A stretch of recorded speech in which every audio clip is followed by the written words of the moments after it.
Good morning biology का दीवानों, कहना सिर्फ मेरी मानो, तुम सब में वो आ गया अपने अंदर की, तब इसको पहचानो। किंगडम मोनेरा हम लोगों ने कंप्लीट कर लिया और अच्छे से बाखूबी पढ़ा, बहुत मेहनत से पढ़ा, बहुत दिलो जान से पढ़ा और मस्तिष्क में हम लोगों ने उसको कॉन्सेप्ट को क्लियर कर लिया। अगर किसी का छूटा है, अगर किसी ने नहीं पढ़ा तो एक बार जाकर उसको देखो मेरे प्रीवियस लेक्चर को, वो सारा का सारा डाउट आपका क्लियर हो जाएगा मोनेरा को लेकर।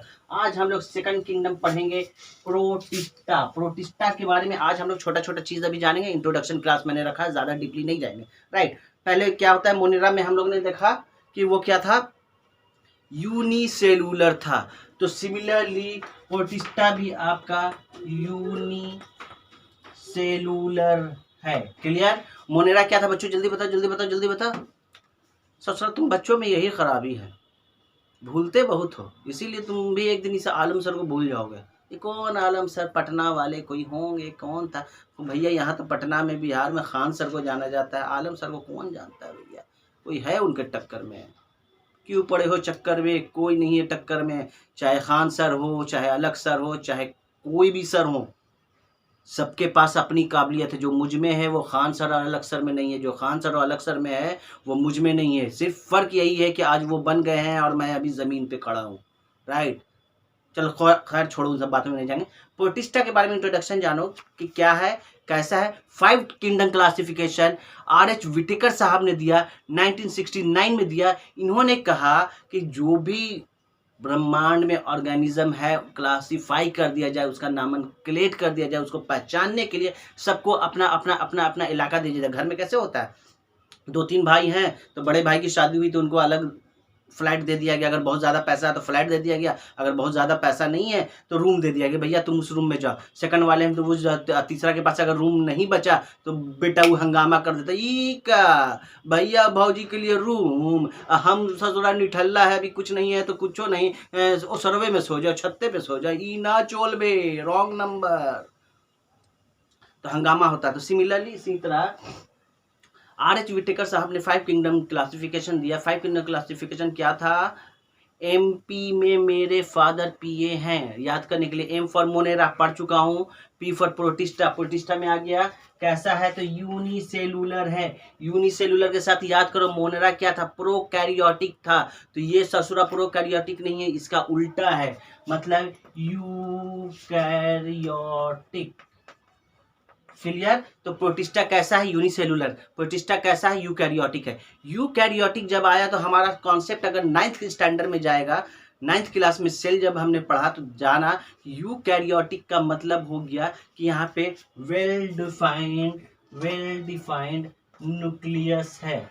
न्यूक्लियस है, जब वेल डिफाइंड न्यूक्लियस है तो इसमें न्यूक्लियस भी पाया जाएगा, इसमें न्यूक्लियर मेम्ब्रेन भी पाया जाएगा।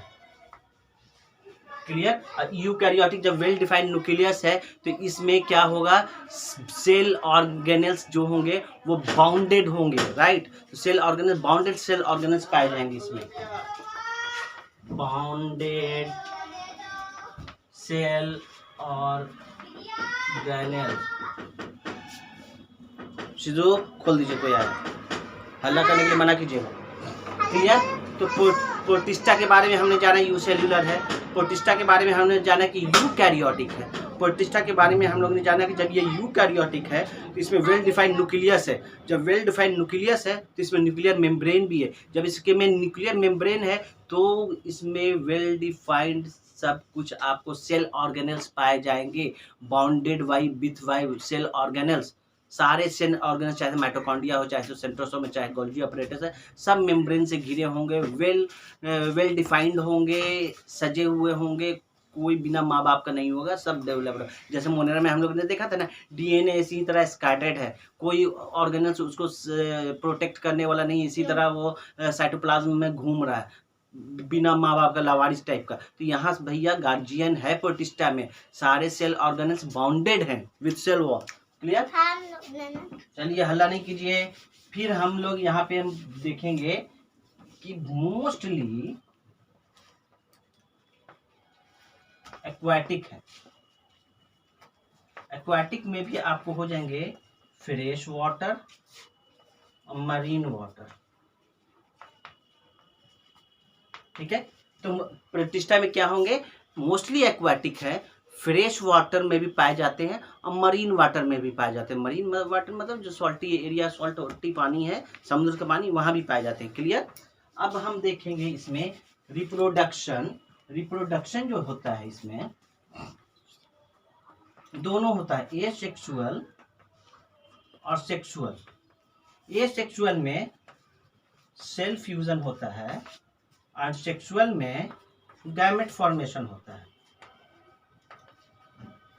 जब इसको डीप में पढ़ना स्टार्ट करेंगे तो हम लोग इसमें जानेंगे। तो हमने आज मोटा मोटा इंट्रोडक्शन में यही जाना कि प्रोटिस्टा जो होता है यूसेलुलर होता है, प्रोटिस्टा जो होता है यूकैरियोटिक होता है, प्रोटिस्टा जो होता है वेल डिफाइंड न्यूक्लियस पाया जाता है, प्रोटिस्टा जो होता है सेल ऑर्गेनेल्स से बॉन्डेड होता है, प्रोटिस्टा जो होता है मोस्टली एक्वाटिक होता है, प्रोटिस्टा जो होता है वो फ्रेश वाटर में भी पाया जाता है, प्रोटिस्टा जो होता है वो मरीन वाटर में भी पाया जाता है, प्रोटिस्टा जो है दोनों टाइप का सेक्सुअल रिप्रोडक्शन शो करता है, प्रोटिस्टा जो है asexual reproduction by cell fusion से शो करता है, प्रोटिस्टा जो है वो सेक्सुअल रिप्रोडक्शन गैमेट फॉर्मेशन से शो करता है। तो इतनी सारी चीज़ें हमने इंट्रोडक्शन में बेसिकली जान लिया, मोटा मोटा समझ में आया होगा कि दिमाग में अटा होगा। ये 2.5 किलो का हाथ है, जब ये पड़ता है तो दुश्मन उठते नहीं उड़ जाते हैं। तो भैया नहीं अगर याद हुआ तो ये 2.5 किलो का हाथ बच्चों तुम पे पड़ भी सकता है। 2.5 किलो का तो नहीं, 100 ग्राम का है, पर भैया उस्ताद टीचर का हाथ चाहे 100 ग्राम का हो चाहे 2.5 किलो का हो, पर उस्ताद का तो उस्तादी का हाथ होता है ना, टीचर का हाथ होता है। इसलिए बच्चों उसको दिमाग में रखो। तो मोटा मोटा हम ये समझ गए। इसमें प्रोटिस्टा को आगे 5 ग्रुप्स में डिवाइड किया जाता है। पहला क्रीसोफाइट्स, याद रखना प्रोटिस्टा को आगे 5 ग्रुप्स में डिवाइड किया गया है, 5 ग्रुप्स में ये रखा गया। इसी 5 ग्रुप्स को आप कंप्लीट पढ़ लीजिएगा तो आपका प्रोटिस्टा कंप्लीट हो जाएगा। तो 5 ग्रुप्स में पहला रखा गया क्रीसोफाइट्स, दूसरा रखा गया डिनोफ्लैजिलेट, तीसरा रखा गया इग्लोनाइट्स, चौथा रखा गया स्लाइम मोल्ड और लास्ट बट नॉट लीस्ट रखा गया प्रोटोजोअन्स। तो हम कह सकते हैं chrysophytes, dinoflagellates, euglenoids, slime moulds और protozoans, these are 5 groups of protista. Clear है? दिमाग में डाल लो बाबू, दिमाग में डाल लो। ये तेरा नोट्स, ये मेरा नोट्स। बनाने वाले ने नोट्स का फर्क नहीं किया, चाहे अलग सर हो, खान सर हो, चाहे आलम सर हो, बनाने वाले ने फर्क नहीं तो क्या है? तो तुम और हम कौन होते हैं फर्क करने वाले? बट्टा रट्टा मार लो, रट्टा मार लो। नहीं रट्टा मारोगे तो ये 100 ग्राम का हाथ जब तुम्हारे माथा पे पड़ेगा तो सब सारा का सारा कॉन्सेप्ट घुस जाएगा अंदर। एनर्जी आया तो एनर्जी ला के पढ़ो तब ज़्यादा समझ में आएगा। तो समझ जाओ कि प्रोटिस्टा को 5 सब ग्रुप्स में डिवाइड किया जाएगा आगे। क्रीसोफाइट, डिनोफ्लैजिलेट, इग्लोनाइट, स्लाइम मोल्ड, प्रोटोजोअन्स। अच्छा लगा है तो सब्सक्राइब कीजिए। सब्सक्राइब हुआ तो आप लोग नहीं करते हैं तो डिमोटिवेट हो जाते हैं। अरे भैया वही तो हम टीचर्स का सहारा है ना ऑनलाइन में ना। तो सब्सक्राइब कीजिए, प्लीज़ सब्सक्राइब कीजिए, लाइक कीजिए, शेयर कीजिए। Thank you so much.